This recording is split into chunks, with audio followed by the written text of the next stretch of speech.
Entonces, son cuestiones que uno no puede dejar de lado. Por ejemplo, esto era cómo se producía las cerezas, ¿sí? Hace cerca de un siglo atrás. Fíjense las escaleras, comparen la estructura, la altura, ¿sí? de las personas, y cómo se maneja hoy en día.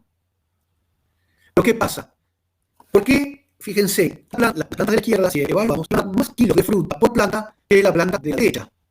Sin embargo, ¿por qué se reemplazó este tipo de cuestión? Porque los costos, en el análisis de la estructura de costos de producción, más de la corresponde a los costos de la cosecha. Porque fíjense lo que implica utilizar esta tecnología y hacerlo a mano. Entonces, en el contexto del programa Mejora, nosotros vamos a llegar y podríamos, en vez de decir directamente, vamos como objetivo a trabajar sobre el carácter, kilos de fruta por planta, o sea, con el rendimiento, podemos pensar con, como vemos acá, la época de cosecha. Fíjense, la ventana de comercialización también influye. Fíjense, estamos hablando que si esa fruta para su cultiva, en la que estamos desarrollando una nueva variedad, a cosecharse, va a durar entre, fíjense, el 14 de mayo, el precio promedio, ¿sí? Ya de 5,40 €. Ya pasando a la semana siguiente, cae a 4. Si vamos a la semana siguiente, cae a poco más de 2. Si nos vamos un mes adelante con respecto a esto, el precio es menos de la tercera parte. Entonces, a veces, en vez de enfocarnos en mayor cantidad de kilos de fruta por planta, que sea una planta de rendimiento, podemos apuntar a sellar a favor del carácter precocidad para poder entrar antes al mercado. Entonces, quizás cosecha cantidad de kilos, o puede cosechar unos kilos menos, pero esos kilos menos, no vale que coseche 10% menos, pero si me van a estar, no hay competencia, no hay calidades en ese, y eso lleva a que obtenga un precio que es superior, es preferible a simplemente obtener más kilos. Porque hay otra cuestión.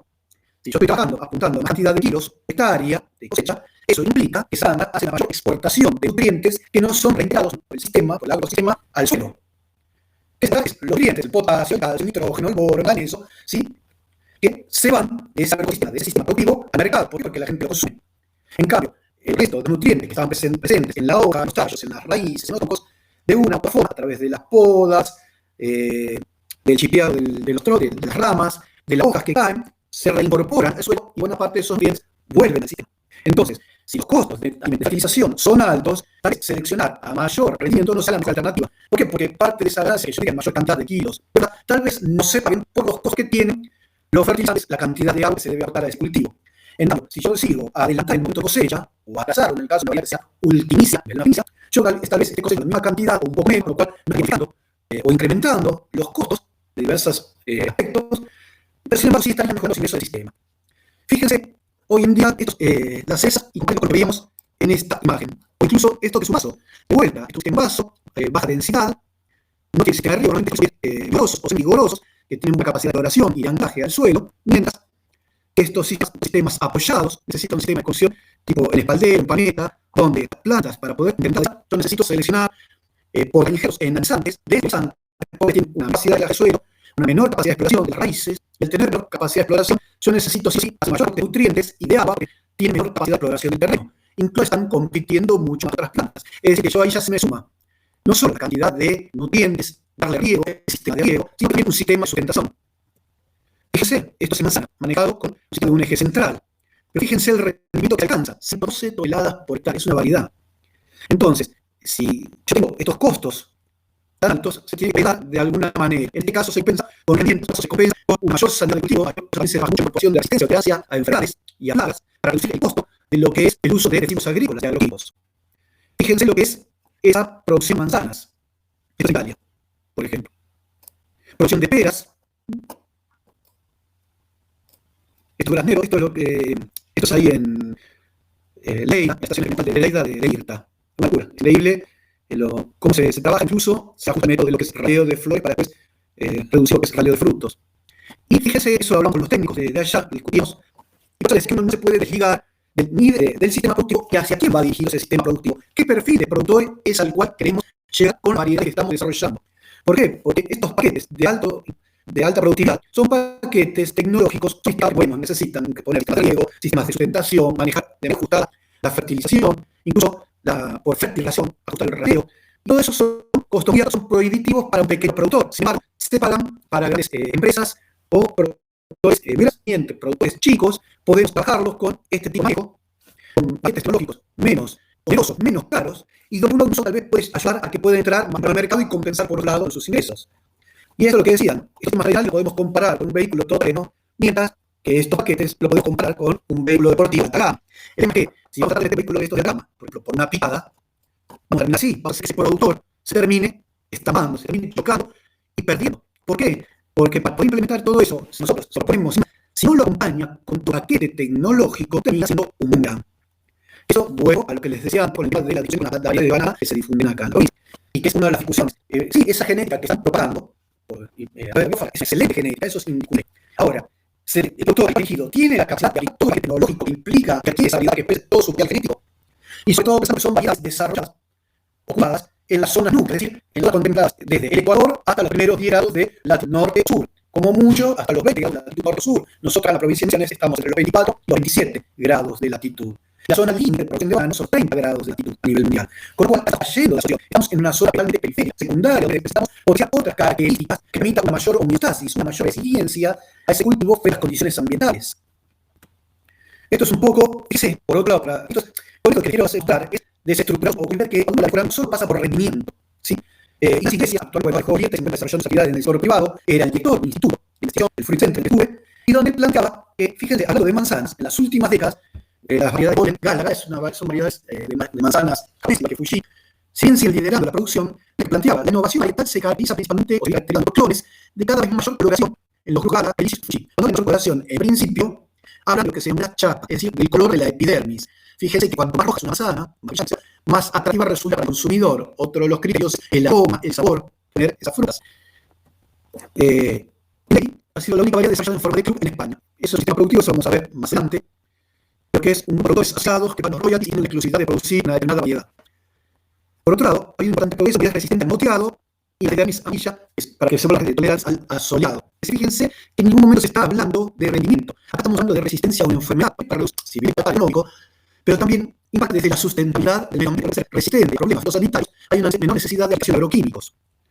Y fíjense, hay un avance, se está trabajando mucho en variedades con pura textura crujiente, cosa, eso de las cosas, firme, sabor dulce ligeramente equilibrado.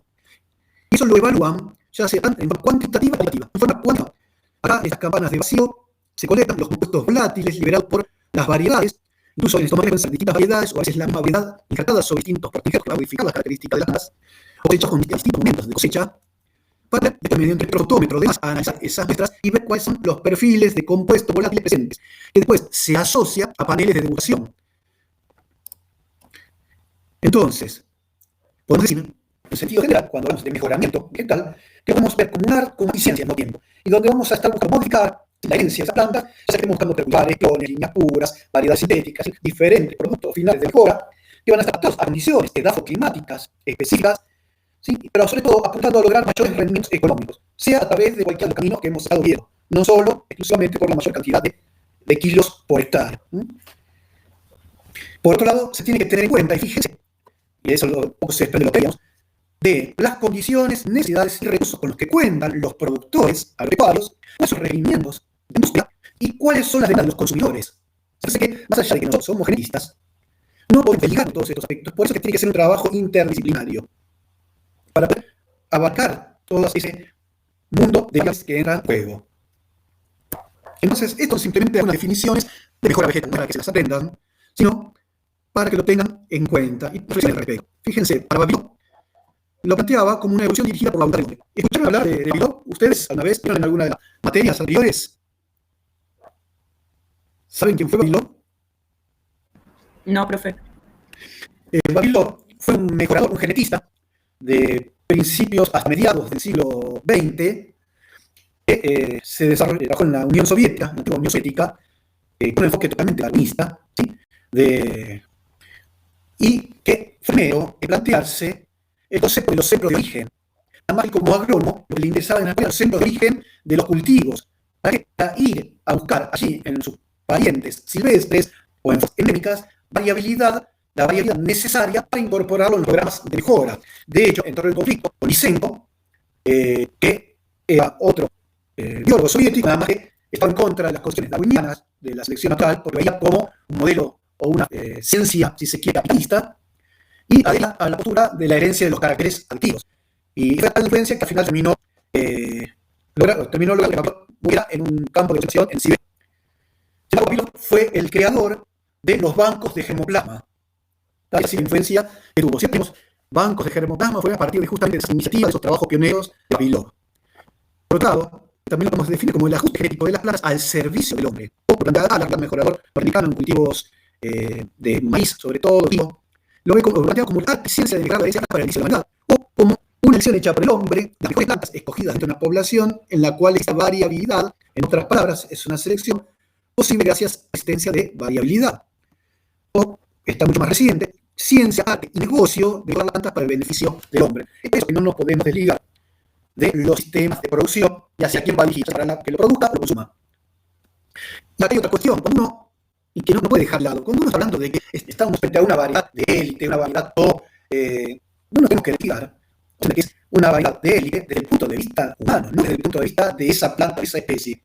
De hecho, la domesticación, ya sea animal, como la domesticación de los vegetales, lleva a subvertir su fisiología y en el fondo, modificar su constitución genética, su fondo genético, en beneficio nuestro, no de ellos.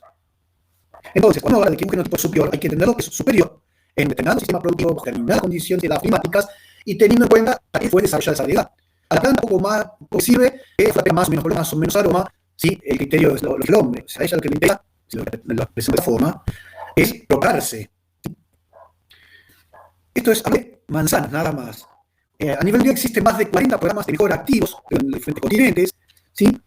En los últimos 30 años se han introducido, fíjense, 50 nuevas variedades por año en el mundo. En las cuales, fíjense, 2/3 se encuentran registradas y protegidas. Eso es otra cuestión que vamos a ver a lo largo de la materia. Las leyes y las normativas que nos incumben a nosotros como genetistas, nuestras obligaciones, qué podemos, que no podemos ser, qué derechos, leyes, entonces, qué consecuencias podemos sufrir en el caso de no cumplir con alguna de ellas. Es poco que les decía, fíjense, y es importante que se busca la incorporación, o sea, tengan en cuenta lo siguiente, en los últimos 100 años, debido al cambio de sistemas de producción a nivel mundial y con el desarrollo de variedades, en realidad se fue produciendo una gran erosión a nivel de la variabilidad genética presente en las diferentes especies animales que utilizamos como alimento o con otro fin de agricultura, pero como ornamentales. Es por eso que nos hemos visto en necesidad de buscar o de incorporar o a veces de reincorporar alelos que se fue perdiendo en las variedades actuales y que se encuentran a veces en las variedades antiguas presentes en los campos de plasma o en sus parientes silvestres no cuidados. Pero los genes de resistencia al moteado, que es una enfermedad fúngica que ataca a las manzanas comerciales, se ha logrado a través de los cruzamientos con otra especie, la manzana esmaltómica, se ha incorporado a partir del cruzamiento con Malus floribunda, un pariente silvestre que no tiene interés desde el punto de vista comercial, pero sí es interesante desde el punto de vista que conserva esos genes, presentan esos alelos de resistencia a enfermedades. Y fíjense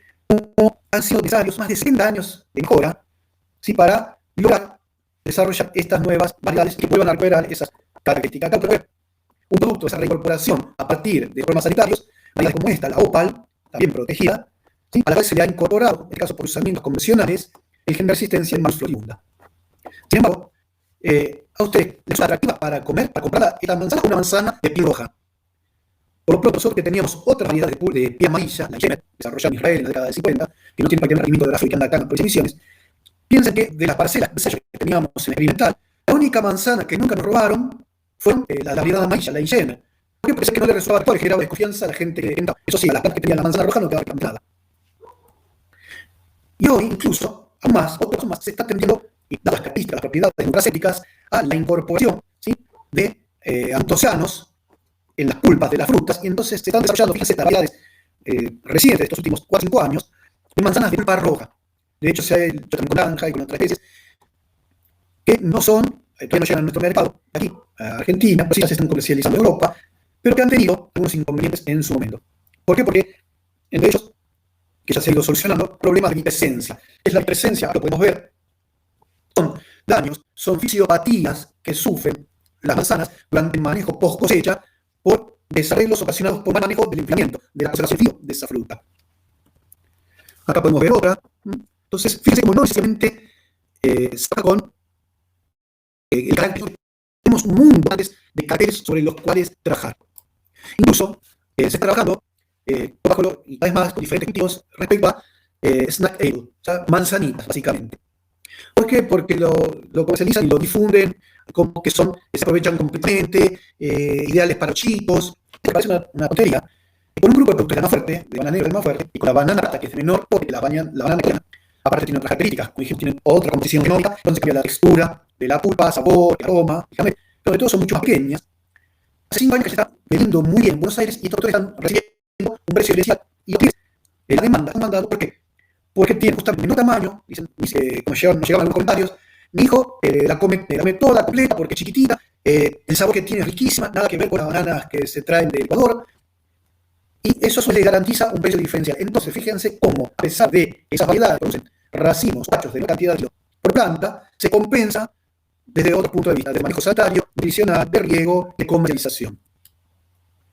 Por eso nosotros, como genetistas, como fitomejoradores, y por eso se lo resalto, tenemos que tener toda la información posible acerca del cultivo que vamos a mejorar. Es decir, qué características tiene esa planta, cómo es su sistema de reproducción, se reproduce de manera sexual o asexual, es alógama, es autógama, es diploide, diploide, tetraploide, hexaploide, tiene muchos problemas fitosanitarios, no, hay genes de resistencia posibles de conseguir o no, los caracteres que necesitamos mejorar, son caracteres cuantitativos o cualitativos. Por esos caracteres, desde el punto de vista de los son los más interesantes sobre los cuales habría que trabajar. A partir de ahí, habrá un programa que sea consistente y a largo plazo. Acuérdense, como les decía, los programas de mejora son programas de 10, 15, 20 o más años. Están involucrados muchísima gente, muchísimos recursos y donde hay que hacer preguntas de prospectiva. Y quiero decir prospectiva que uno de estos tiene que analizar mirando hacia el futuro. ¿Por qué? Porque la variedad no la vamos a desarrollar hoy.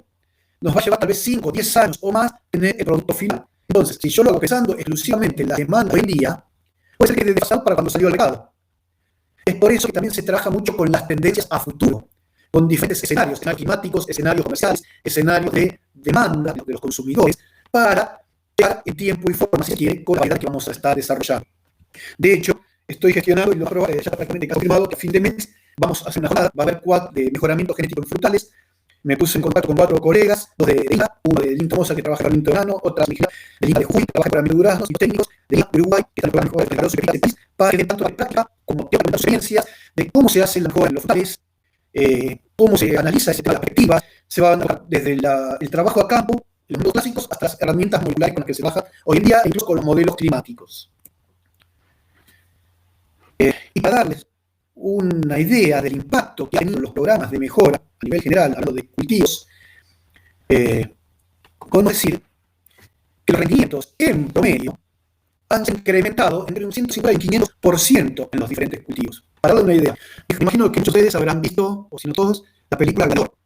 Si se acuerdan de esa película, al final de la misma, aparece el protagonista, ya muy mundo que se recuerda caminando por un trigal y se encuentra con su esposa que había fallecido. Uno puede dejar al lado de ver las películas, esa deformación profesional, y les puedo asegurar que en su vida ese personaje, o un romano, de aquella época, se había imaginado en el país un trigal de esas características. Es decir, que hasta fines del siglo XIX, un trigal bueno rendía entre 300 y máximo 500 kilos por hectárea. De hecho, en la época de los romanos, los trigales rendían en promedio entre 150 a 300 kilos por hectárea.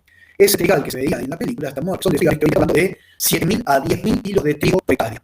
Fíjense el incremento de pasar a cosechar hace, si se quiere, 1.500, 1.800 años atrás, 150, 300 kilos. Hasta fin de diferencia, fíjense que fue mía, máximo 500 kilos por hectárea. Y en los últimos más de 100 años lo han llegado a 7.000, incluso 10.000 kilos por hectárea. Y lo mismo podemos verlo en cualquiera de los otros. O desde otro punto de vista. Por ejemplo, hablando de la racha azucarera, que es la fuente de azúcar natural del norte de los países de clima frío, cuando no se la obtiene de caña de azúcar, países tropicales, en aquella época, en el siglo XIX, el rendimiento de azúcar en remolacha era en torno al 9%. Hoy hay variedades con más del 20%. ¿Sí? En la década de 1940, hasta hace 80 años atrás, el girasol tenía en promedio 30% en las semillas. Hoy tenemos hilos que superan el 50 y hasta el 60% de su peso en aceite. Hasta mitad del siglo pasado, el rendimiento de máximo de maíz en 5 toneladas por hectárea.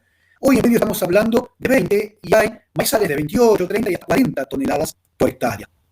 ¿Sí? Bueno, son algunos ejemplos, nada más para que tengan. Y esto es otra cuestión. Yo cuando hablo de costos, beneficio, de sistema productivo y demás, entiéndanlo. Esta es una actividad que impacta sobre todos los actores involucrados. Impacta, es cierto, sobre la industria, sobre los grandes emprendimientos, pero también impacta positivamente, si tenemos bien, sobre el pequeño productor, ¿sí? Sobre el ambiente. Ha habido incluso un cambio de paradigma. Fíjense que hasta los años 80, 90 del siglo pasado, las décadas, la mayoría de los programas de mejora apuntaban básicamente sí a altos rendimientos, que como yo les dije, el sostenimiento lo tenemos que acompañar de un paquete tecnológico core, básicamente disponibilidad de agua y fertilizantes, sobre todo fertilizantes sí, por la cantidad que se necesita implementar. Eso ha llevado a dañar seriamente el medio ambiente. Por eso es que todos los programas de mejora posteriores, más allá de que se trabaje en rendimiento, van a ir enfocándose más a mejorar las calidades organolépticas, las calidades endocéuticas, a mejorar la respuesta fisiológica de la planta frente al estrés biótico y abiótico, es decir, a la sequía, al estrés hídrico por exceso de agua, ¿cómo se llama? Al ambiental, a los fitosanitarios, a la reducción de agroquímicos. De hecho, estamos en proceso de inscribir desde aquí, lo está inscribiendo la Secretaría de Formosa, pero la cual desde aquí de Cerro Azul hemos participado en el desarrollo de 3 nuevas variedades de banano, genéticamente denominadas LAI, líneas avanzadas cinta, resilientes frente al cambio climático. Donde se incrementan los rendimientos en un 50%, aún a pequeños pero sin necesidad de aplicar tantos insumos y siempre presentando una mayor homeostasis frente al ambiente. Y hay otra cuestión. La alimentación humana, la alimentación se sustenta sobre una base muy estrecha de especies vegetales. El hueso lo tenemos concentrado en 3 especies, maíz, trigo y arroz, las cuales aportan, fíjense, las 2/3 partes de las calorías y proteínas que consume la población a nivel mundial. En general, estamos hablando de unas 20 especies y a toda furia, incluso considerando aquellas especies que se cultivan en zonas muy específicas del mundo, no llegarán al centenar, o llegarán como del centenar de especies.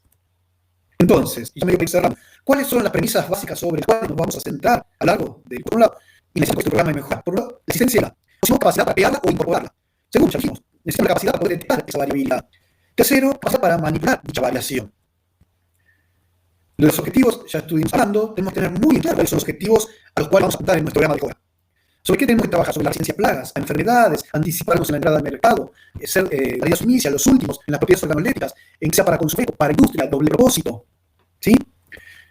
En ese sentido, a grandes rasgos, que tengan mayor homeostasis, es decir, mayor capacidad de adaptación frente a las condiciones ambientales, o mayor producción por planta y unidad de superficie, o mayor calidad desde el punto de vista de los productos, como venimos diciendo, mayor resistencia a enfermedades y plagas. De hecho, yo estoy en estos momentos trabajando en lo que es la introducción desde Brasil de una variedad de ananá y 3 variedades de banano desarrollados en el Embrapa, adaptados para los estados del sur de Brasil, para lo que es Santa Catarina y Río Grande do Sul, que tienen características climáticas relativamente similares a las presentes emisiones, pero que ya un programa muy fuerte en sus cultivos por la superficie que se hace en ese país, son cultivos totalmente secundarios, le han ido incorporando genes de resistencia a plagas y enfermedades. Y pueden interesa a frío. ¿Por qué? Porque con los cambios climáticos cada vez se ha incrementado el estrés hídrico, se ha incrementando la frecuencia de heladas acá en la provincia, están apareciendo enfermedades. Entonces, es lo que les decía, antes de que lleguen, algunas que todavía tenemos, digamos, de introducir variabilidad, introducamos materiales que ya tengan incorporados resistencias o tolerancia al menos a esos problemas sanitarios que aún todavía no los tenemos, probablemente los tengamos de acá a 5 o 10 años. Esto es lo que estamos hablando. Entonces, ¿cuáles son las partes del proyecto de mejora que vamos a desarrollar? Primero, tener una visión clara y general de la problemática involucrada. A partir de que tenemos en claro cuáles son los problemas, cuál es el panorama, a nivel de percepción, tenemos que delimitar cuáles van a ser los objetivos. Ya viendo cuáles son los objetivos, que es lo que estábamos hablando recién, tenemos que estimar los recursos económicos, humanos, de insumos que necesitamos. Es decir, hay una aplicar para seleccionar una progenitora, pero si después no tengo tierra suficiente para separar todo ese material, si no voy a tener los insumos para manejarlo, si voy a tener el personal suficiente para muestrear, para analizar todo eso, si no tengo la variabilidad disponible, mal voy a poder desarrollar ese programa. Entonces, ya también teniendo en cuenta recursos, ahí debemos determinar cuáles son los procedimientos que utilizaría. Acá es una cuestión importante, no tenemos recetas únicas. Para llegar a un mismo destino, a veces podemos seguir diversos caminos, y el que elijamos uno u otro va a depender justamente de los recursos disponibles de los que le venía hablando. Por eso también es difícil hacer varias preguntas, no son del tipo verdadero falso o múltiple hecho, porque no hay relaciones únicas, no hay, esto es matemática, acá no es 1 más 1 es igual a 2. Acá a veces estamos trabajando con siglos, hay un montón de factores que están decidiendo, y por tanto, el que obtenemos uno u otro va a depender de muchos factores. Entonces tenemos que ver cómo lo vamos a poder ponderar. Y por último, determinar cuál va a ser la mejor alternativa. Por eso se trata de hacer una evaluación de la literatura publicada, ver, a su vez, de los caracteres que vamos a trabajar, que son caracteres monogénicos, oligogénicos, poligénicos. Hay genes con efecto mayor identificado, hay marcadores moleculares para lo mismo o no. Habrán otros mejoradores, es por eso yo les decía la importancia y peso de esta oportunidad de traer a estos mejoradores en forma por videoconferencia, porque continuamente hay un ida y vuelta de información, de intercambios de materiales, de experiencias, resultados, para ir construyendo esos conocimientos, aportando esa información. Por eso es necesario conocer el origen, evolución, distribución geográfica de la planta. A ver, no es al azar que esta planta del grupo las bananas del grupo Prata, presenten un mejor comportamiento en las condiciones de emisiones que las variedades del grupo Cavendish. Y ahí, fíjense, es importante lo que les decía recién de conocer el centro de origen, esos trabajos como los que había hecho en su momento Vavilov, y que nosotros no nos podemos desligar, y que es donde en un primer momento chocaba con los otros técnicos, que estaban, como le digo, hay que difundir las Cavendish. A ver, Cavendish son triploides de Musa acuminata. Musa acuminata, ¿cuál es su centro de origen? Es la región indomalaya, es zonas costeras o islas incluso, o Filipinas, ¿sí?, que están en una zona ecuatorial o tropical, muy próxima al Ecuador, sobre el nivel del mar, en regímenes de lluvia de 3.000, 4.000 milímetros al año, y que por lo tanto el fondo genético que tienen esos materiales ha sido moldeado, si se quiere, por la selección natural para ese tipo de condiciones. Y encima, la multiplicación es asexual. Incluso es muy difícil realizar programas de mejora porque son escasamente viables los triploides, hay que trabajar con los diploides, hay que tratar de llevarlo de hecho, hay algunas líneas, las más recientes son tetraploides para restablecer el equilibrio durante la división y tener cierto grado de fertilidad. Mientras que las del grupo Prata, que tienen incorporado el genomio B de Musa valvisiana, su centro de origen es otro. El centro de origen que tiene es del continente asiático, en zonas pedemontanas, ¿sí?, incluso hasta alturas de 1.500, 1.800 metros sobre el nivel del mar, donde hay menos precipitaciones, donde hay otro tipo de problemas fitosanitarios, y es por eso que tienen mayor tolerancia al estrés por frío, tienen una mayor capacidad de exploración de las raíces, son un sistema de raíces más agresivos, que tienen esa capacidad de explorar en suelos toscosos o rocosos de las zonas montañosas. Entonces, por eso se adapta mejor a nuestras condiciones. No es por azar. Entonces, muchos problemas se podrían haber evitado, o incluso seguir evitando, si uno no se desentiende de esas cuestiones. De ahí esa importancia de conocer el centro de origen, conocer la variabilidad, conocer la fisiología de ese cultivo. Lo mismo, dicen, no, pero lo estamos enviando, o lo estamos planteando para que lo hagan en zonas con baja prevalencia de heladas. Macanudo.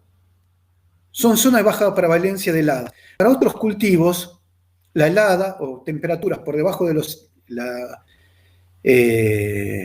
temperaturas cercanas al punto de congelación son relativamente tolerables, incluso pueden llegar a los cultivos, los frutales de clima templado, pueden tolerar temperaturas bajo cero mientras están en estado de dormición, o hasta floración incluso. ¿Por qué? Porque provienen, la mayoría de ellos, de zonas, sus centros de origen, volvemos a lo mismo, es de climas bien definidos, de estacionalidades definidas, y que por lo tanto pasan inviernos incluso bajo la nieve. Por eso tienen que acumular, es más, necesitan acumular hora frío, y que es lo que le ha permitido nada menos que adaptarse para brotar recién una vez que llega la primavera. Pero cuando hablamos de los cultivos tropicales, y más como los que se hacen acá en la provincia, mamón, ananá, mango, maracuyá, pitaya, banano, esos cultivos, cuando las temperaturas alcanzan a descender a 15 grados, que estamos muy lejos de una helada, esa planta está detenida, está en un estado de dormición, de reposo. Por debajo de los 12 grados empiezan a tener daño, que se empiezan a intensificar y que cuando ya llegan, por ejemplo, a los 6 grados en las variedades, a la variedad Cavendish, hay destrucción de los cloroplastos. Entonces, si yo no conozco de la fisiología del cultivo y busco difundir, puedo estar perjudicando. ¿Y a quién más voy a perjudicar? Sobre todo al pequeño productor. Porque le voy a estar entregando un material que sí, nadie duda que sea una excelente genética, un material de élite, pero que es una excelente genética y un excelente material de élite para otras condiciones ambientales. Entonces, bueno, esto es un poco lo que les quería comentar hoy, darles el contexto de lo que es el sistema de producción, y después vamos a ir entrando, sí, ya más en la parte genética, pero siempre acompañándolo de este aspecto, porque no se pueden separar uno del otro. No sé si tienen alguna duda, alguna consulta, algo que quieran preguntar. Si no, estaríamos dando por concluida la clase de hoy.